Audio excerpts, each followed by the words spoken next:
अस्सलामुअलैकुम वरहमतुल्लाहि वबरकातुहू। मेरा ख्वाब ही रहा और मैं मर गई। पार्लर से निकलते हुए मैंने अम्मी से पूछा, अम्मी ये लड़कियां शादी वाले दिन यहाँ आकर क्या करती हैं?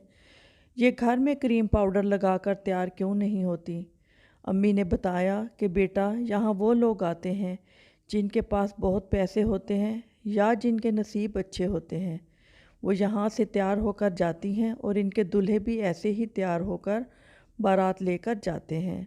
मैंने पूछा, अम्मी जब आपकी शादी मेरे पापा के साथ हुई तब आपके नसीब कैसे थे और आपके पास कितने पैसे थे?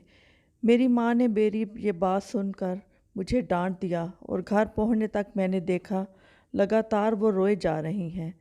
तब मेरी उम्र 11 साल थी। मुझे बताया गया कि मैं 2 साल की थी जब मेरे पापा ने मेरी माँ को तीसरी बेटी पैदा होने की वजह से तलाक दे दी और मेरे 2 भाई अपने पास रख लिए और मेरी अम्मी हम तीनों बहनों को साथ लेकर मेके आ गईं। मेरे मामू इंतहाई गरीब किसान थे, मुश्किल से अपना वक्त पास करते थे। अब मेरी माँ भी आ गई तो मेरी ममानी सारे घर का काम भी करवाती और जब चाहती हम पर अपना गुस्सा भी उतार देती। वक्त गुजरता रहा। एक रात हम लोग रात को सोए और सुबह हुई तो मैंने अम्मी को जगाना चाहा, लेकिन अम्मी तो हमेशा हमेशा के लिए सो गई थी। जिस्म ठंडा पड़ चुका था और मैं रोते हुए अपने आखिरी सहारे को सहारा देने की कोशिश में थी, लेकिन वो इस दुनिया को खैर बात कह गईं और हम बहनें ज़माने की ठोकरों की नज़र हो गईं। माँ जी को दफनाए हुए काफ़ी दिन गुजर चुके थे। एक दिन मामू ने कहा, बेटा आपके अब्बू से मैंने बात की है, वो कह रहे थे कि मेरी बेटियों को मेरे घर छोड़ जाओ, मैं इन्हें संभाल लूँगा। हमने सामान बांधा और माँ की कब्र पर आखिरी सलाम के बाद कलाम पाक और आंसुओं का तोहफ़ा छोड़कर वहाँ से हमेशा के लिए रवाना हो गए।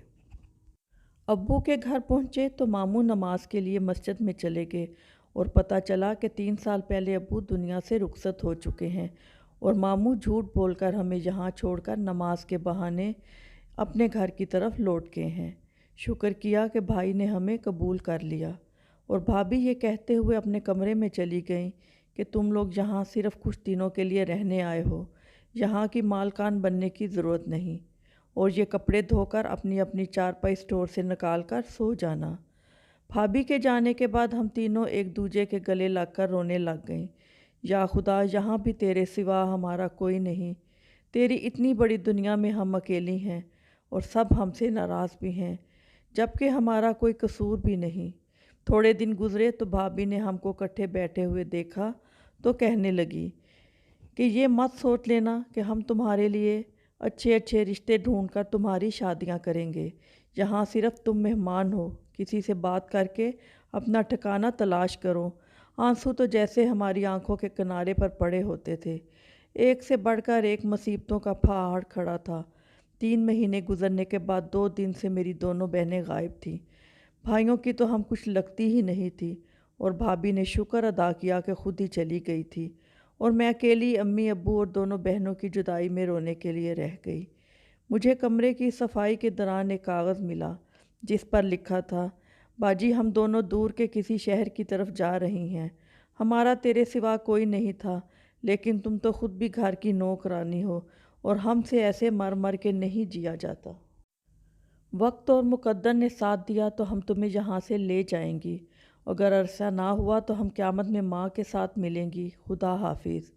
इस दिन मैं समझ गई कि जिनके नसीब अच्छे होते हैं वो पार्लर से तैयार होती हैं और जिनके नसीब मेरे जैसे होते हैं इनका कोई ख्वाब भी हकीकत में नहीं बदल सकता। और आखिर मेरा पार्लर से तैयार होने का ख्वाब ही रहा और मैं 42 साल की उम्र में अपने भाई के घर में मर गई। वीडियो पसंद आए तो आपसे रिक्वेस्ट है वीडियो को लाइक कीजिएगा और बहुत सी अच्छी अच्छी स्टोरी सुनने के लिए चैनल को सब्सक्राइब भी कीजिएगा। बहुत शुक्रिया। अल्लाह हाफिज़।